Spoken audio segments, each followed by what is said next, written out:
आज के लेक्चर में हम डिस्कस करेंगे आपकी सेकंड लेटेंट हीट इक्वेशन। जो फर्स्ट लेटेंट हीट इक्वेशन थी उसका नाम था Clausius Clapeyron equation and that is dP upon dt equal to L divided by में T V2 माइनस V1।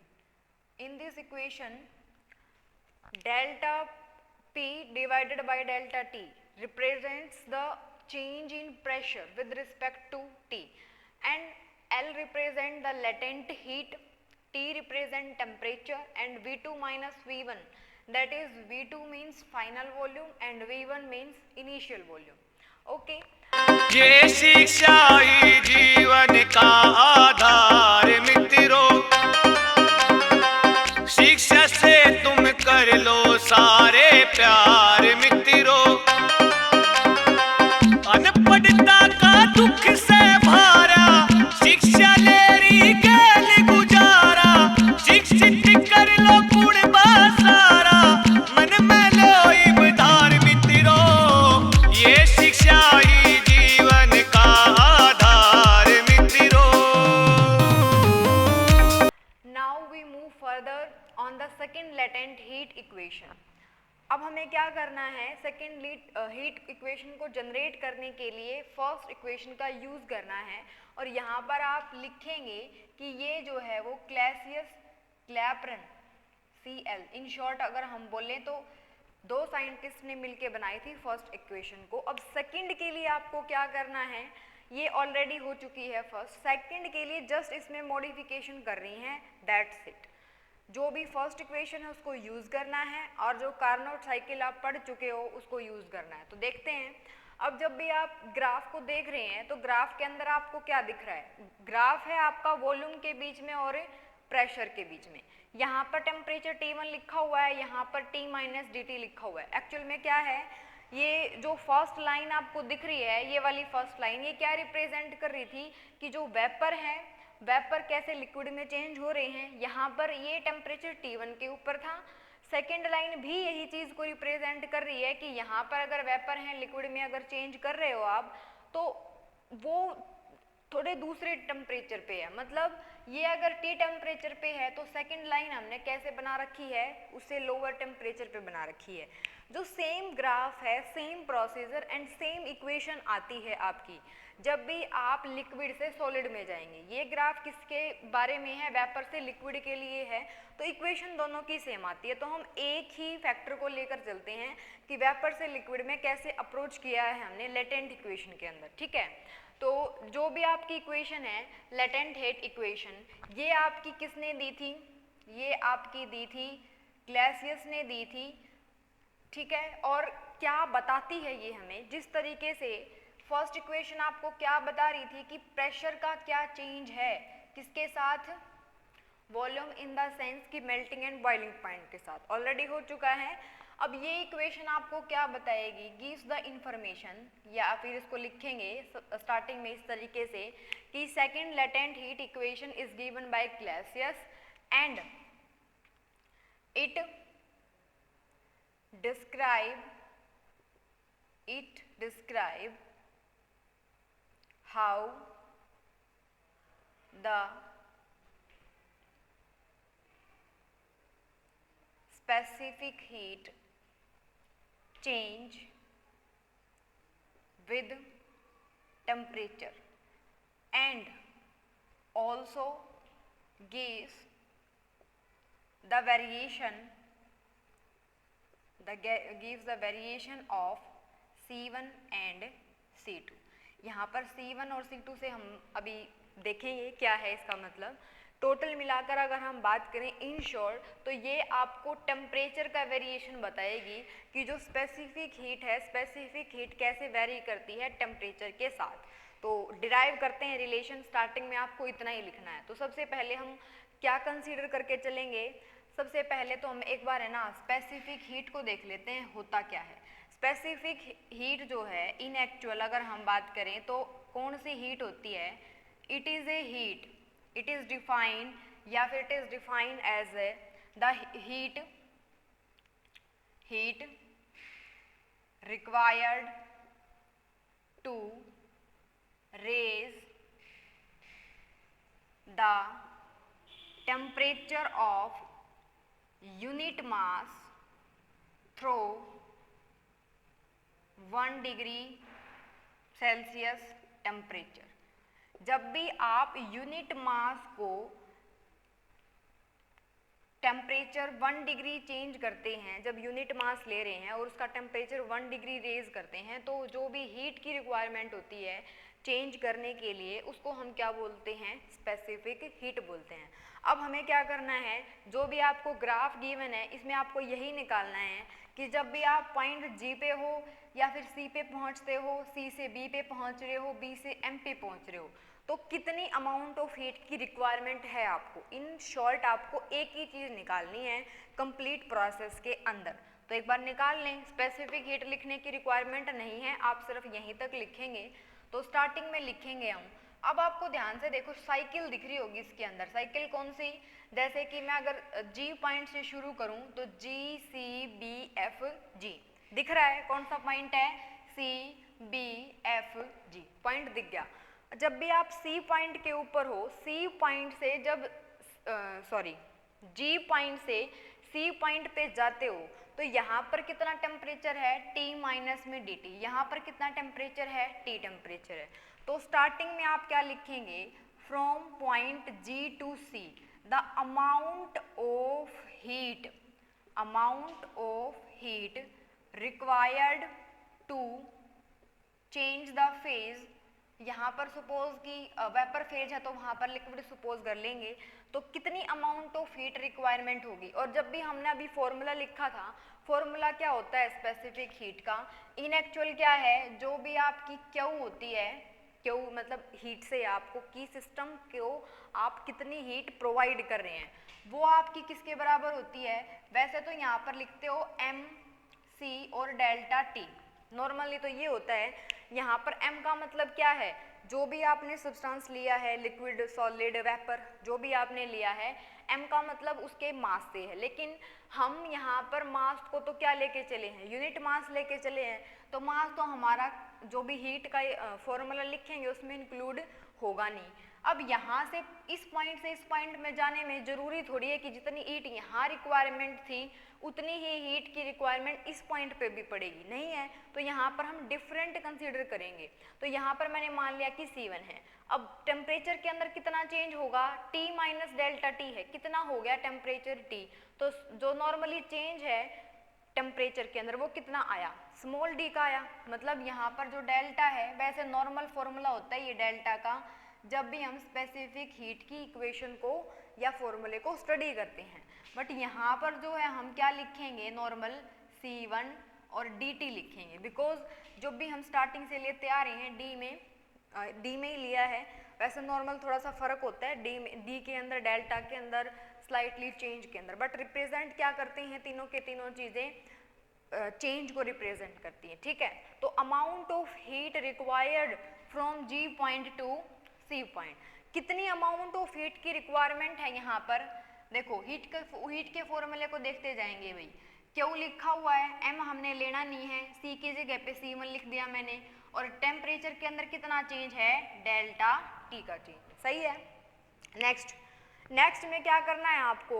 यहाँ से लेकर यहाँ तक ध्यान से समझेंगे। जब भी हम बात कर रहे हैं लेटेंट हीट के बारे में, तो G से C तक बेशक हमने ये लिखा है C1 डेल्टा T, मतलब टेम्परेचर चेंज हुआ है। क्यों? क्योंकि ये हमने दो अलग अलग वेरिएशन को लिया है।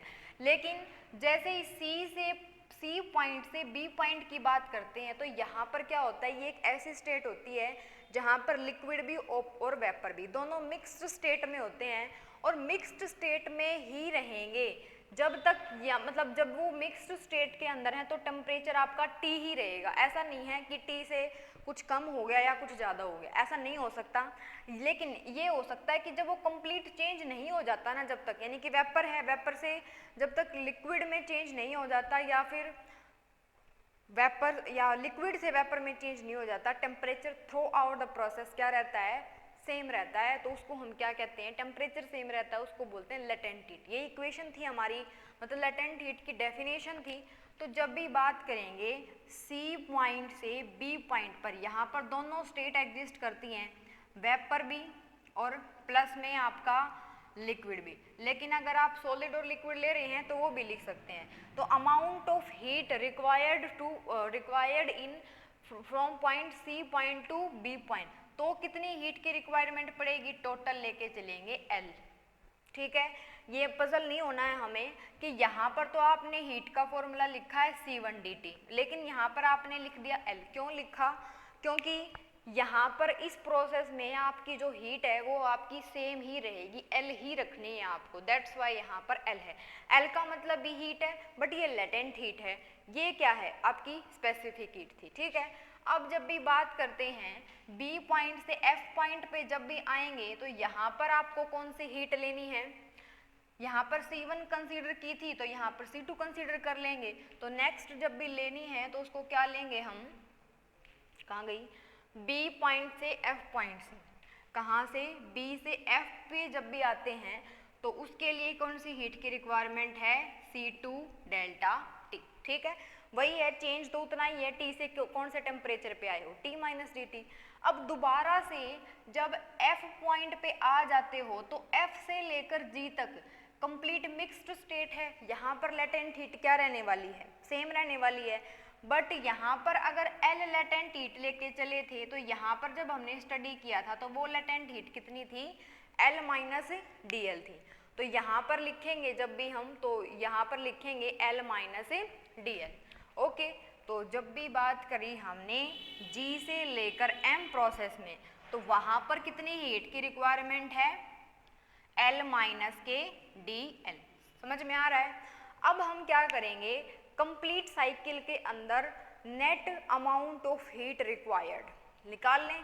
तो नेक्स्ट लाइन में लिखेंगे हम कि कितनी, यानी नेट कितनी अमाउंट ऑफ हीट रिक्वायरमेंट पड़ी आपको एक स्टेट से दूसरी स्टेट में जाने के लिए। तो net amount of heat required in complete cycle.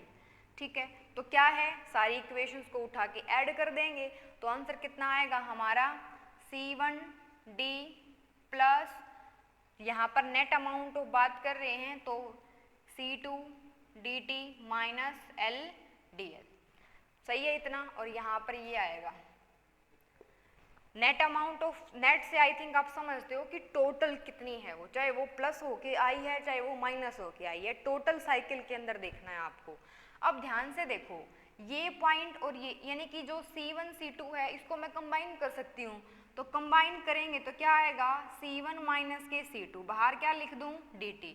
अब ध्यान से देखेंगे, ये जो L लिखा हुआ है ये तो प्लस का L है और ये माइनस का L है, तो कैंसिल हो गया, और तो ये माइनस का है, यानी यहाँ पर ये माइनस का तो ये प्लस हो गया। तो आंसर कितना बच गया टोटल मिलाकर, C1 minus C2 dt plus DL। ठीक है, ये कौन सी अमाउंट ऑफ हीट है जो कौन सी साइकिल में निकाली है आपने, G C B F G के अंदर। क्लियर है इतना। और जब हमने फर्स्ट इक्वेशन पढ़ी थी तो हमने ये बोला था कि साइकिल, अगर आप देखो ध्यान से देखेंगे ना, इसमें हम दो साइकिल दिख रही हैं आपको, एक तो ये वाली साइकिल है और एक ये जो रेक्टेंगल सी बनी हुई है, ये दो साइकिल हैं।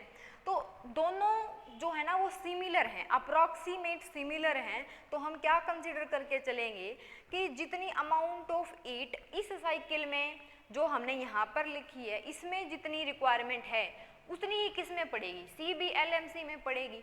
लेकिन उसके लिए हमारे पास क्या चाहिए, जो हीट है आपकी वो क्या है, इक्विवेलेंस टू वर्क डन। तो हम क्या निकालेंगे, नीचे जगह नहीं है तो ऊपर ही कर लेते हैं।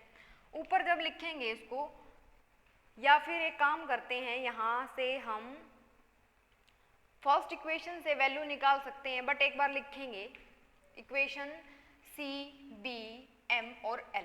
ठीक है, तो फर्स्ट इक्वेशन नहीं रब कर सकते तो इसको रब कर लेते हैं, इसकी हमें रिक्वायरमेंट पड़ेगी, क्या है ये। अब देखिए, अब यहाँ पर जो भी अभी दूसरी साइकिल बोली है मैंने, इसके अंदर अगर net amount of work done निकालना पड़ जाए, net amount of work done in the pressure volume graph में हम कैसे निकालते हैं, चेंज इन प्रेशर और वॉल्यूम। तो यहाँ पर लिखेंगे amount of work done, amount of work done in cycle. कौन से साइकिल में? CBML, CBML। तो कितना है? ये है आपका dP और V2 माइनस के V1। वॉल्यूम को इस पॉइंट पे कंसीडर कर लो, वॉल्यूम को V2, और इस पॉइंट पे कंसीडर कर लो V1। तो चेंज कितना होगा? V2 minus V1। और प्रेशर में कितना चेंज होगा? P2 minus P1। उसको मैंने डायरेक्ट क्या लिख दिया? dP। ठीक है। अब इसके बाद क्या करना है हमें? जो फर्स्ट इक्वेशन है, फर्स्ट इक्वेशन को यूज करके एक बार ये वैल्यू निकालेंगे। तो यहाँ से जब वैल्यू निकालोगे तो आंसर कितना आएगा आपके पास? यानी कोशिश करो ये वाला फैक्टर निकालने की। अब देखो, इस पॉइंट के बाद हम लिखेंगे फ्रॉम फर्स्ट इक्वेशन या फिर from first latent heat equation we know that, just इसको रीअरेंज कर रही हूं मैं, क्या लिख सकते हो आप इसको? dP V2 minus V1 is equal to L by में T, और ये जो डेल्टा T है मैं इसको ऊपर लिख रही हूँ तो ये यहाँ पर आ गया। क्लियर है इतना? अब क्या बोला था हमने कि जो ये वाली वैल्यू है और ये वाली इक्वल होनी चाहिए, तो इक्वल होनी चाहिए तो हम क्या कर देते हैं? C1 minus C2 dt plus dl किसके बराबर पुट कर दूं? L T और dt, यानी इस वैल्यू के बराबर। और ये वैल्यू फर्स्ट इक्वेशन से किसके बराबर है? इसके बराबर। ऐसा क्यों कर रहे हैं हम? क्योंकि जो फर्स्ट इक्वेशन थी वो आपकी, ये उसका फिजिकल सिग्निफिकेंस था इन एक्चुअल ये कि जब भी हम प्रेशर के अंदर चेंज करते हैं तो मेल्टिंग पॉइंट के ऊपर और बॉइलिंग पॉइंट के ऊपर क्या इफेक्ट होता है वो हमें कैसे पता चलेगा? V2 माइनस V1 से। बट यहाँ पर हम चेंज किसके अंदर देखना चाह रहे हैं? स्पेसिफिक हीट के बीच में और टेम्परेचर के बीच में रिलेशन देखना चाह रहे हैं। दैट्स वाई ये हमें करना पड़ रहा है कि हमें टेम्परेचर के साथ रिलेशन मिल जाए कि कैसे वेरी करती है। ठीक है। तो जब भी हम इस इक्वेशन की बात कर रहे हैं तो यहाँ से हमें दिख रहा है कि जो T वाला फैक्टर है वो हमारे पास आ रहा है। दैट मीन्स हम सही चले हुए हैं। तो यहाँ से जब भी इक्वेशन निकालेंगे तो क्या आंसर बनेगा आपका? अब इसकी रिक्वायरमेंट नहीं है तो इसको रब कर देते हैं। फाइनल हम अपनी इक्वेशन लिखेंगे जो हमें वेरिएशन बताएगी। और यहाँ पर C1 का मतलब अलग है, C2 का मतलब अलग है। ठीक है। C1 रिप्रेजेंट कर रहा है आपकी G से C तक कितने अमाउंट ऑफ हीट रिक्वायरमेंट है, और C2 किसको रिप्रेजेंट कर रहा है? B से F कितनी अमाउंट ऑफ हीट की रिक्वायरमेंट है। ठीक है। तो इक्वेशन को रीअरेंज करते हैं। इस इक्वेशन को उस तरफ ले जाओ, यानी यहाँ पर बना दो C2 minus C1 dt is equal to L by में T dt माइनस में dl। ओके। अब इस dt को उस तरफ लेके जाएंगे तो आंसर कितना आएगा आपके पास? C1 C2 d, एक मिनट, dt को उस तरफ ले जाओ तो L बाय में T, dt से dt कैंसिल हो जाएगा, लिखने की जरूरत नहीं थी वैसे, और dl अपॉन में dt। और अगर आप माइनस कॉमन लेके करना चाहते हैं तो माइनस कॉमन लेके क्या कर दो इसको, तो ये C2 माइनस C1 हो जाएगा। इसको पहले लिख दो dl माइनस ए dt और इसको बाद में लिख दो L बाय में T। अब यहाँ ध्यान से देखेंगे क्या है, C1 और C2 क्या है? स्पेसिफिक हीट है। जो T है वो क्या है? टेम्परेचर की वेरिएशन को बता रहा है, और T क्या है आपका? टेम्परेचर है। यानी चेंज, अगर चेंज की बात कर रहा है या नॉर्मल टेम्परेचर भी दे रहा है तो हमें क्या मिलने जा रहा है? रिलेशन मिल रहा है। और यही सेकंड इक्वेशन का पर्पस था कि जब भी हम डेल्टा P अपॉन dt की बात करते हैं, जो प्रेशर का इफेक्ट हम फर्स्ट इक्वेशन से बता देंगे, तो जो सेकंड इक्वेशन है वो हमें क्या, उसकी रिक्वायरमेंट ही क्यों है? टेम्परेचर का जो इफेक्ट है उसको बताने के लिए। तो ये आपकी इक्वेशन थी जो कि फाइनली हमारे पास है, और इसको हम बोलेंगे सेकंड लेटेंट हीट इक्वेशन। ठीक है। इसके जो स्पेशल केस हैं वो हम बाद में करेंगे। तो फिलहाल के लिए पहले इक्वेशन को समझिए कि क्या, कौन सी चीज़ कहाँ पर क्या रिप्रेजेंट कर रही है। मिलते हैं नेक्स्ट लेक्चर में। आज के लिए इतना ही। Thank you.